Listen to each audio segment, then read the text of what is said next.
Présider aux destinées du CNES est une lourde charge, un honneur. Qu'un ingénieur doublé d'un sociologue y prétende est en soi une nouveauté, une bonne nouvelle. Cela dit, par-delà les qualités attachées à votre profil, Monsieur Jacques, on est resté sur notre faim après la lecture de vos réponses écrites au questionnaire de notre collègue rapporteur Arrigui. J'irai à l'essentiel en vous posant 3 ensembles de questions. D'abord, on aimerait connaître votre évaluation de ce qu'il en coûte d'adapter le CNES aux méthodes subsumées sous le syntagme élastique et piégé de New Space. On sent comme un flottement quand vous l'évoquez. On souhaiterait, entre autres, savoir quel bilan vous tirez du volet spatial de France 2030 et du recentrage des affaires spatiales à Bercy, d'ailleurs récemment révisé en catimini. La stratégie voulue par le président de la République, qui consiste à stimuler des start-up qui investissent des créneaux incertains selon des modèles économiques fragiles, aux fins tautologiques de l'innovation de rupture. Cette stratégie, donc, est-elle la bonne, tout compte fait ? On sait que l'emphase mise sur la tech dans l'espace ne fait pas consensus. Au printemps 2022, une mobilisation sans précédent l'a visée. Les ingénieurs et techniciens du Centre spatial de Toulouse ont alors affiché leur ras-le-bol lors d'une grève très suivie contre un contrat d'obsolescence programmée qu'il s'agit aujourd'hui d'actualiser pour les 5 ans à venir. Quelle méthode préconisez-vous pour embarquer ces nombreux personnels en crise de vocation, dont les augmentations ne suivent plus l'inflation depuis des années, qui se désespèrent de faire des présentations PowerPoint, de regarder faire les prestataires, alors qu'ils aspirent majoritairement à concevoir et opérer les missions technologiques et scientifiques maison qui présentent un intérêt au-delà de l'application commerciale. Le CNES est-il condamné à devenir une sorte d'agence de moyens, comme certains le redoutent, dont moi. Autre question concernant la vocation internationale et diplomatique du CNES. Quelle est votre position à l'égard des chamboulements engendrés par la fracassante arrivée au pouvoir du trumpo-muskisme ? Quelles conséquences pour la coopération internationale, les investissements d'ores et déjà fléchés et engagés avec la NASA ou la NOAA, nous qui sommes partenaires des USA depuis toujours ? Faut-il nous dégager du programme et des accords Artemis avant qu'ils nous dégagent d'eux-mêmes ?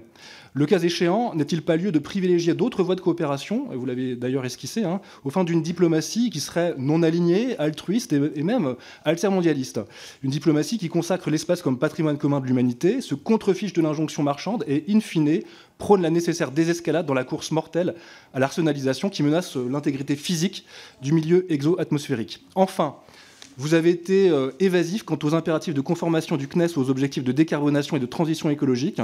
Une feuille de route avait été demandée en son temps par Bruno Le Maire, incluant dans le périmètre les effets hors empreinte carbone. Qu'en est-il et comment envisagez-vous sa planification opérationnelle ? S'agissant enfin de la position politique de notre groupe, pour terminer, par principe, nous voterons contre votre nomination car la méthode ne nous convient pas. Par la grâce d'une décision jupitérienne, on est enjoint à accélérer et à faire les choses à l'envers. Il eût été plus légitime de l'envisager après l'élaboration en cours de la stratégie spatiale nationale, à laquelle le Parlement et d'autres acteurs de la communauté spatiale sont associés. C'est seulement après l'examen de cette même politique que nous pourrions évaluer dans quelle mesure vous êtes le candidat idoine pour présider le CNES. Merci. Sur pièce et en connaissance de cause. Merci. Merci, monsieur Arnaud Saint-Martin. Monsieur Jacques. Alors, je vais commencer par dire, je suis pas sociologue, je suis historien. Ah non, mais attendez, attendez, c'est important par rapport justement à l'attachement que j'ai à ces institutions.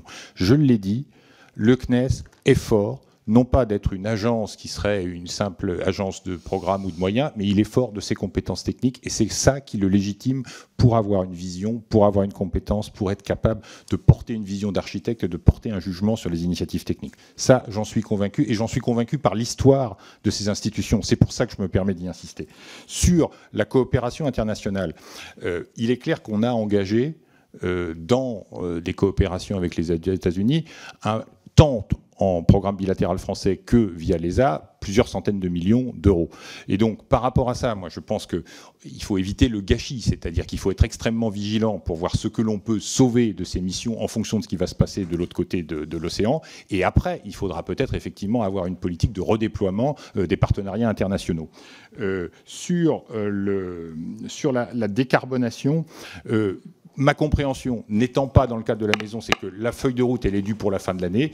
Merci. Elle doit être travaillée et moi, je ne manquerai pas, si je devais aller dans ces fonctions, de m'y atteler avec beaucoup de diligence.